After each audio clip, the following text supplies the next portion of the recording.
So today we're doing something slightly different, as we were at Rye House for a 2-hour endurance race with Stefan, and wow was it interesting, as after some issues in the first pit stop dropped us all the way down to last, and a lap down, we had to fight all the way back up the order, so stay till the end for that. So the qualifying format was a bit different to anything I've done before, as instead of just one driver in the team going out and doing the session, we had an extended 25-minute session, where both drivers would get 12.5 minutes to set the best time they could, then come into the pits and swap round, and your best time overall is what determines where you start on the grid. So because I hadn't driven the track before, and Stefan had, we assumed he'd be the quicker driver, so I went out first, so that when Stefan went out, the track would be more rubbered in, and the kart would be warmer, and this proved to work, as my best time was about 2 or 3 tenths slower than his, putting us P4 on the grid. But as it's a new track, I'll give you a track tour. So coming into turn 1, it's completely flat. We get all the way over on the curb here, let it run wide a little bit, then cut back over onto this curb, then down into the next section. We want to get all the way over on the curb here, let it run wide into the hairpin before coming in, still flat on the throttle, clip this apex here, then come over to the next corner. Don't touch this curb too much, it'll unsettle the kart. Then all the way over on the left, we didn't quite get that. Now down into pylon, it's going to be completely flat over the first curb, tip it in over the second. We use that to rotate the kart through onto the white line, then flat through the last corner, through this section. We clip the curb, then we clip the other curb, now down the main straight, and slipstreaming hopefully the kart in front. So as Stefan had the better overall pace, with my skill set leaning towards racecraft, it was elected that I would start the race.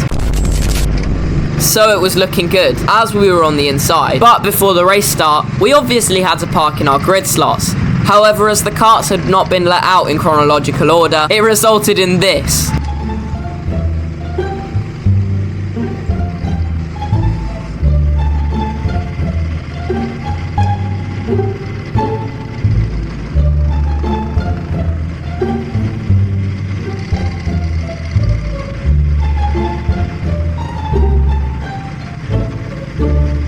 But after the chaos had finished, the marshals came over and straightened out all our karts. So it's looking good then for the race start, as we're in the top 4, meaning we have a chance at the podium. However, we forgot one crucial element. So on all rental karts, you have a lever on the engine, which if you pull it, acts like a second throttle pedal, meaning you can rev up the engine before the race starts, so you can get a better launch. But as everywhere I've ever been doesn't allow this, I not only didn't even consider it, but I've never learned how to do it. But when the start came around, everyone began revving their engines. So here we go then, lights on, engines revving, and we go. You can see all the cars around us get a slightly better run. We're going to try and cut to the inside, but we're not going to be able to, so we're trying to hold the outside, see if we can make a run there, but we can't quite. You can see the kart on the inside just pushing us slightly wide. We try and cut down, but then another kart slips on our inside. He's going to push us all the way wide. He nearly puts us in the tyres and behind the karts behind him, but luckily we're able to hold our position.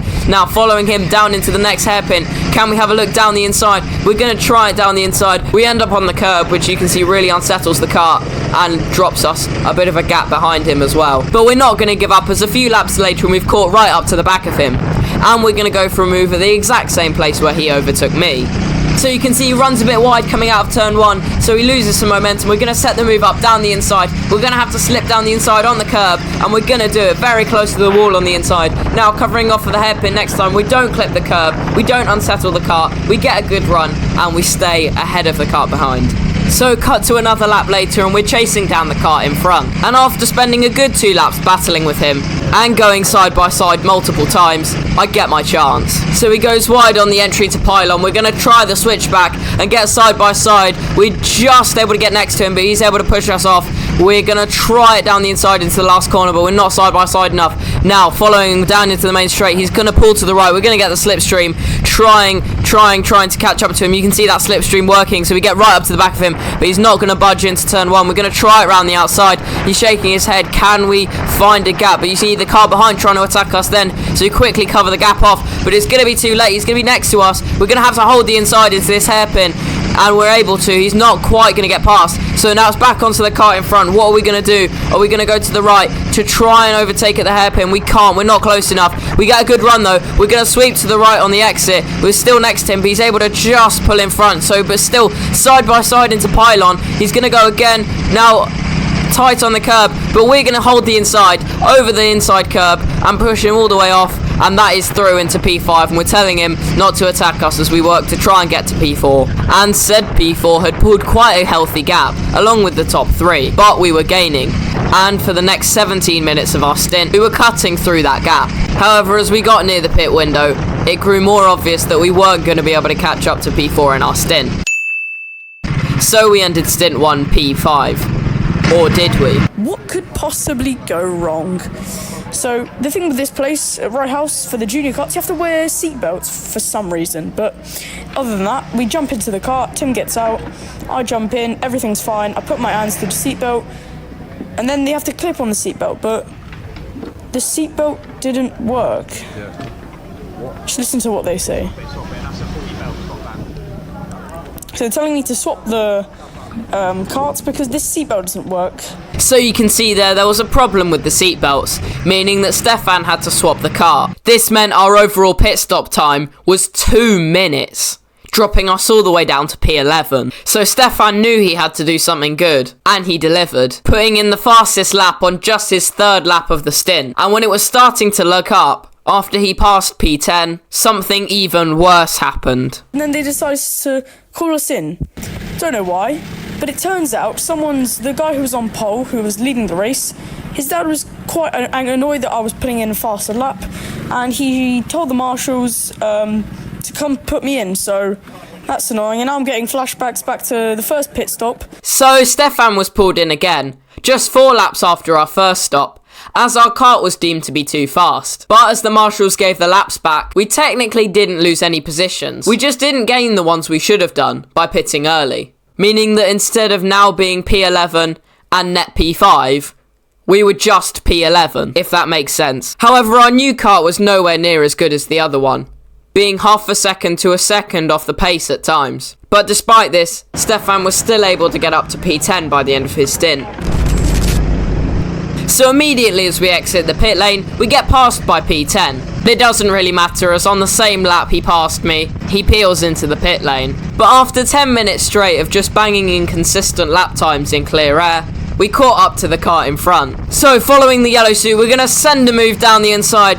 Can we stay flat? We can. We're going to do a small amount of brake just to stop us from flying into the side of him. And we're going to try and cover it off, but he's going to go wide. So we'll slip down the inside now, side by side. We should have the better run, but he has got a very good kart, so he's able to just about stay side by side with us. But he's going to have the inside for pylon. We'll have the inside for the second corner, so we're going to hold it down the inside. But he's able to just carry more speed than us around the outside, so he's able to cover us off for the last corner. But we are not going to give up on trying to pass this guy for P9. So a while later, and he leaves the door open going into the hairpin. So we're going to slip it down the inside. Once again, pushes us very over on the inside. But now we're going to try and cover off the next corner. He's going to take a lot of curb. He throws him wide, and we're going to slip down the inside. Now, is he going to be able to hold the outside? Not quite. So we are going to be going single file into pylon, and that is the position. So one thing about the Rye House karts is that, putting it blatantly, they're not that fast, which is the reason for 2 things in this video. 1, the entire track is taken at full throttle, which not only makes overtaking quite difficult, but means that, as you can imagine, being full throttle for an hour, your right calf really hurts after the race. The other thing is, there hasn't been any crashes until now, but you can see as we come through pylon, P6 and 7 spin each other around, and this should be brilliant, as it means we can gain 2 extra places without any extra cost. But watch what happens when I slow down for yellow flags. So you can see from the moment I start decelerating for the yellow flags, the guy in the yellow suit behind is catching on me. So when we reach the last corner, still under yellow flags, he sends it in between both of us and gets through. The kart that spun also uses his straight line speed to pull ahead of me, meaning I haven't actually gained any places. But it doesn't matter, as a lap later and they're fighting, you can see side by side out of the hairpin into pylon. The blue suit is going to have the inside, but yellow suit's able to push him into the inside. We're going to be able to pull off the switchback as he goes a bit wide on the exit, so that's gained a place. Now, following the yellow suit down the main straight, can we have a look? Not quite, but we are going to be trying to fight him for the next position in the coming laps. So 5 laps later, and we're following him down turn 1. We're going to take a wider line through the corner. We're going to get a better run out of that corner. So we'll send it down the inside going into the hairpin. He's not going to see it coming. We'll use as much curb as possible, and that is the move done. Up another position, and hopefully this time it's the last time we're going to have to overtake him. So that was pretty much it for my last stint. I finished my stint P9, but crucially on the lead lap, which allowed Stefan to pick up another 2 positions on his last stint, putting us P7 by the end of the race. So a huge well done to Stefan. I'll link his channel below, so go drop him a sub and check out his video on this race while you're at it. Thanks for watching, and I'll see you guys next time.